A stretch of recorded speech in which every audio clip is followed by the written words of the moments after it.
एक गांव में एक आदमी रहा करता था जो बहुत बूढ़ा हो चुका था, जिस वजह से उसे कम दिखाई देता था और वह बहुत कमज़ोर हो गया था।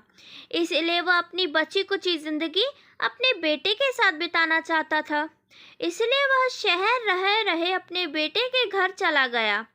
बेटा एक शहर के छोटे से मकान में रहता था। मकान तो छोटा था, लेकिन उसके अंदर की चीज़ें वह बहुत महंगी थी। उस मकान में बेटा उसकी पत्नी और अपने 5 साल के बच्चे के साथ मिलकर रहता था। बूढ़ा पिता के आने से उनका परिवार का एक सदस्य बढ़ गया। यह पूरा परिवार रोज सुबह शाम डाइनिंग टेबल पर साथ बैठकर खाना खाया करता। बूढ़ा पिता अपनी कमजोरी के चलते हमेशा खाना खाने की कोई ना कोई चीज़ गिराता रहता और कई बार कांच के बर्तन भी टूट जाया करते थे।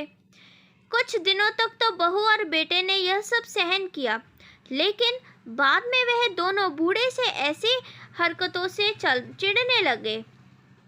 एक दिन बेटे ने कहा कि ऐसा कब तक चलेगा, हम कुछ करना पड़ेगा। उसकी पत्नी ने भी इस बात से सहमत हुई। अगले दिन बेटा कहीं से एक पुराना लकड़ी का मेज लेकर आया और घर के एक कोने में लगा दिया और अपने पिताजी से कहा कि आप यहीं पर बैठकर खाना खा लीजिए करें।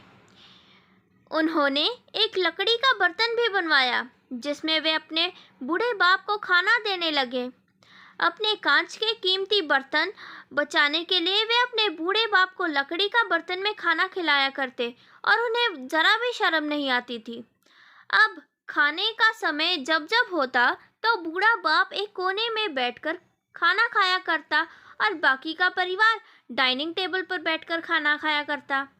डाइनिंग टेबल पर बैठे बैठे दोनों पति पत्नी कभी कभी अपने बूढ़े बाप की तरफ देख लिया करते। बूढ़े बाप की आंखों में उन्हें आंसू भी नजर आते थे, मगर उन पर कोई असर नहीं होता। बूढ़े का पोता भी यह सब नज़ारा देखता और वह अपने में ही खोया रहता।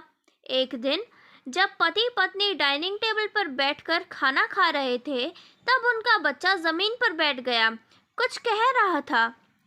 उन दोनों ने बच्चे के हाथ में लकड़ी का टुकड़ा देख, लेकिन उन्होंने कुछ समझ नहीं आया कि बच्चा लकड़ी के टुकड़े के साथ क्या कर रहा है।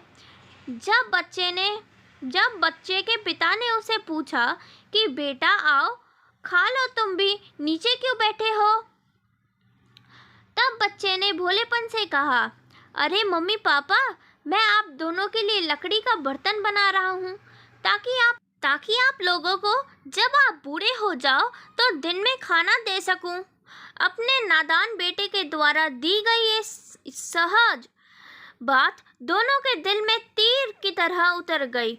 दोनों एक दूसरे का चेहरा निहारने लगे।